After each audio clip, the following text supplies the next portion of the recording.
लगभग 24 घंटे पहले हरियाणा के मुख्यमंत्री मनोहर लाल खट्टर इस पुल पर पहली बार पहुंचे थे और कुछ इसी अंदाज में खड़े हुए थे जैसे जिस अंदाज में मैं इस समय आपको खड़ा हुआ नज़र आ रहा हूँगा। मगर बात अभी उस अंदाज की नहीं हो रही, बात हो रही है कुछ और। हम इस पुल की बात करने नहीं आए हैं, हम इस पुल से संबंधित कुछ और बातें करेंगे, क्योंकि कल की जो बात थी वो औचक निरीक्षण की बात थी। आज ना तो कोई औचक निरीक्षण की बात है ना ही कुछ और बात है, क्योंकि हरियाणा के मुख्यमंत्री मनोहर लाल खट्टर पहली बार, जब से इस पुल का काम शुरू हुआ है तब से पहली बार यहाँ पर आए थे। ये इस पुल का एक हिस्सा उतरता है अभयपुर की तरफ और दूसरा हिस्सा उतरता है सेक्टर 19 की तरफ, जो कि वार्ड नंबर 8 है, और अभयपुर की तरफ है वार्ड नंबर 9। हरियाणा के मुख्यमंत्री के स्वागत सत्कार में जहां प्रशासन के तमाम अधिकारी मौजूद थे, नगर निगम के अधिकारी मौजूद थे, वहीं भारतीय जनता पार्टी के कार्यकर्ता भी मौजूद थे और पार्षद भी वार्ड नंबर 8 के हरिंदर मलिक भी मौजूद थे। मगर जो नहीं थे, जब ये फ़ोटो तस्वीरें सारी चलनी शुरू हुई शाम को कि मुख्यमंत्री के साथ कौन था और कौन नहीं था, तो पत्रकारों की निगाह गई कि वार्ड नंबर 9 के पार्षद राजेश कुमार कहाँ थे, क्योंकि मुख्यमंत्री उनके इलाके में आए थे। मुख्यमंत्री इसी तरफ थे जिस तरफ राजेश कुमार का एरिया पड़ता है, यानी कि वार्ड नंबर 9 का इलाका राजेश कुमार का है। तो राजेश कुमार कहाँ थे? क्या राजेश कुमार की कोई नाराज़गी थी या क्या वजह थी? अगर बात राजनीतिक हलकों, पहले मैं राजनीतिक हलकों की बात बाद में करूँ, पहले मैं बता दूं, हरिंदर मलिक जो आते हैं वो भारतीय जनता पार्टी के कोटे से आते हैं और राजेश कुमार आते हैं जननायक जनता पार्टी के कोटे से आते हैं, और दोनों का गठबंधन है हरियाणा में, दोनों सहयोगी है सरकार चलाने में। तो राजेश कुमार को ज़रूर यहाँ पे होना चाहिए था। मगर राजनीतिक हलकों में पिछले काफ़ी दिनों से इस बात की चर्चाएं चल रही हैं कि अंदर खाने में बीजेपी जेजेपी के बीच में सब कुछ ठीक नहीं चल रहा है। ऑल इज वेल का जो नारा दिया जा रहा है कि ऑल इज वेल, कैमरे के सामने तो ऑल इज वेल है, मगर कैमरे के पीछे क्या ऑल इज वेल है, ये भी देखने वाली बात होगी। कल जब हरियाणा के मुख्यमंत्री यहाँ पर मौजूद थे तब वार्ड नंबर 9 के पार्षद राजेश यहाँ पर नहीं थे, और जो हमें जानकारी मिली है, सूत्रों से हमारे जानकारी मिली है, वो यहाँ से कुछ दूर 1 किलोमीटर या 1.25 किलोमीटर की दूरी पर नगर निगम दफ्तर है, वहाँ पर मौजूद थे, वहाँ पर बैठे हुए थे। उसकी भी आपको वजह बताएंगे कि क्यों वहाँ पर पहुँचे हुए थे। मगर सवाल इस बात का उठता है कि क्या मुख्यमंत्री के कार्यक्रम में राजेश को यहाँ नहीं होना चाहिए था, क्योंकि ये पुल उन्हीं के वार्ड में बन रहा है, उन्हीं के नागरिकों के लिए बन रहा है। कुछ जो बातें थी नागरिकों की समस्याओं की, वो उनको मुख्यमंत्री के सामने रखना चाहिए था कि ये मेरी समस्याएँ हैं, मेरी समस्याएँ हैं, मेरी समस्याओं का निदान किया जाए। जनता उनसे उम्मीद रखती है, क्योंकि वो मनोनीत पार्षद हैं, एक जनता की अपेक्षाएँ हैं उनसे कि वो उनकी समस्याओं का निदान करें। मगर पार्षद साहब कल नगर निगम में बैठे हुए थे जब मुख्यमंत्री साहब यहाँ पर मौजूद थे। अब मैं बताऊंगा कि वजह क्या थी उनके नगर निगम में जाने की, जो हमें सूत्रों से जानकारी मिली। मगर उसके पहले मैं इंट्रोडक्शन कराना चाहूँगा। मेरे सहयोगी विजय केसरी के जो प्रमुख हैं, एडिटर इन चीफ विजय सवेरा समाचार पत्र के सहयोगी मेरे हैं सनोज कुमार, उनका भी जो ऑफिस है वो इसी जगह पर है, यहीं से थोड़ी दूरी पर है। उनका घर भी वार्ड नंबर 9 की तरफ आता है, जो हरिंदर मलिक का इलाका है। मतलब ये हरिंदर मलिक जो बीजेपी से है और जेजेपी में इनका, जेजेपी का जो कार्यकर्ता, जेजेपी के पार्षद है, उनकी तरफ इनका ऑफिस है। सुनो जी, आप अच्छी तरीके से बखूबी परिचित हैं कि ये पुल बनेगा तो लोगों को फ़ायदा मिलेगा। बिल्कुल।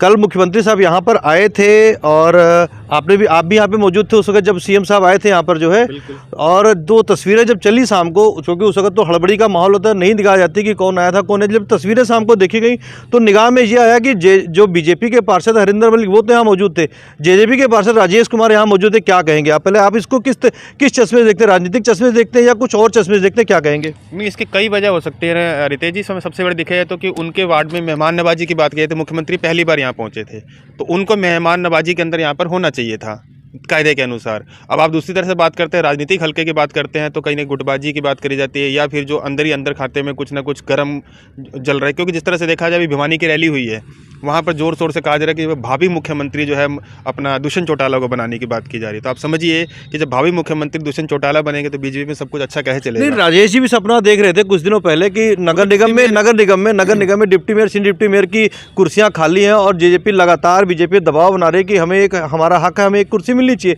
तो राजेश जी भी सपना देख रहे थे कि उनमें एक कोई ना कोई पद जरूर मिलेगा। दुष्यंत चौटाला की चलो बात, एक आपने बात रखी, अच्छी बात है, ठीक है, लेकिन हम बात राजेश की कर रहे हैं यहाँ पे। तो राजेश जी का सपना कहीं वो सपना ऐसा तो नहीं कि वो नाराजगी है कि मुझे कुर्सी नहीं मिल पा रही तो मैं क्यों जाऊँ सीएम के कार्यक्रम में? बिल्कुल हो सकता है, क्योंकि डिप्टी जो मेयर बनने का सपना है उनका लगातार निरंतर चल रहा है। इसकी वजह से उनके वार्ड में विकास भी तो नहीं हो रहा है, क्योंकि वो अधिकारी और कर्मचारियों से किसी तरह का वैर लेना चाहते नहीं है। मुख्य कारण ये हो सकता है। और दूसरी बात यह बनना भी चाहिए। वैसे देखो, deputy mayor, Sindhi deputy mayor की जो कुर्सी खाली है 2 साल के करीब होने जा रहे हैं, वो बनना भी चाहिए। अमूमन तो कायदे के अनुसार बनना चाहिए, लेकिन अब उसके लिए अगर आप उस दौड़ में घूमना चाहते हो, उस दौड़ में कहीं ना कहीं रंजित दिखाना चाहते हो, तो कहीं ना कहीं आपके जो वार्ड के वासी हैं उनके लिए बड़ी चिंता का विषय है। अभी आपने बोला रिपोर्ट में, जिस तरह आप बता रहे हैं कि जो यहाँ के स्थानीय जो लोग हैं या दुकानदार हैं, उनकी समस्याएं थी इस पुल को लेके या फिर पुल को बनने के लिए या फिर बनने के बाद, तो वो समस्याओं को लेके यहाँ पर उनको जाहिर करना चाहिए था कि क्या क्या समस्याएं आ सकती हैं। क्योंकि रोड पे जो अतिक्रमण भी लगा हुआ है, रोड पे जो लोग रह रहे हैं, यहाँ पर जो स्थानीय जो लोग रह रहे हैं, साथ साथ दुकानें हैं, तो उन सब की कुछ ना कुछ समस्याएं तो होंगी। उन समस्याओं को लेके यहाँ पर उनको प्रेजेंट करना चाहिए था। दूसरी बात, जिस तरह से जो वार्ड के जो समस्याएं हैं वो लगातार देखिए आप, अतिक्रमण कितना मचा हुआ है यहाँ पर। अतिक्रमण के ऊपर बात करी जाती है तो वहाँ पे भी कुछ ना कुछ समस्याएं आ रही हैं। लाइट की दिक्कत है यहाँ पर लगातार यहाँ पे चल रही, काफ़ी समस्याएं हैं। और बात अगर की जाती है कि उनको यहाँ पर होना चाहिए था या नहीं होना चाहिए था, तो अमूमन आप बताइए, उनको होना चाहिए था नहीं होना चाहिए था? बिल्कुल होना चाहिए था। मुख्यमंत्री जब आए थे उनके इलाके में तो उनको होना चाहिए था, लोगों की समस्या उनको रखनी चाहिए थी। मगर जो व्यक्तिगत तौर पर मुझे जानकारी मिली है कि उनका कुछ पर्सनल, जैसे कहते हैं कि एक आदमी कहीं पे नौकरी करता है तो उसको एक तनख्वाह मिलती है, मानदेय मिलता है, उनका कुछ मानदेय है जो नगर निगम से नहीं मिला उनको। कुछ एक जानकारी मुझे व्यक्तिगत तौर पे जानकारी है, अब कितनी सच्चाई है कितनी झूठ है, ये तो सच है या झूठ है तो वही बता सकते हैं। मगर जो मुझे जानकारी है, कल जब वो नगर निगम बैठे हुए थे, जिस समय मुख्यमंत्री यहाँ पर मौजूद थे, सारे नगर निगम के अधिकारी यहाँ पे मौजूद थे, वो अपने मानदेय के लिए वहाँ बैठे हुए थे और नगर निगम में दरवाज़ा खटखटा रहे थे कि मेरा मानदेय मुझे दे दीजिए, जो कि 3 महीने से मुझे नहीं मिला है।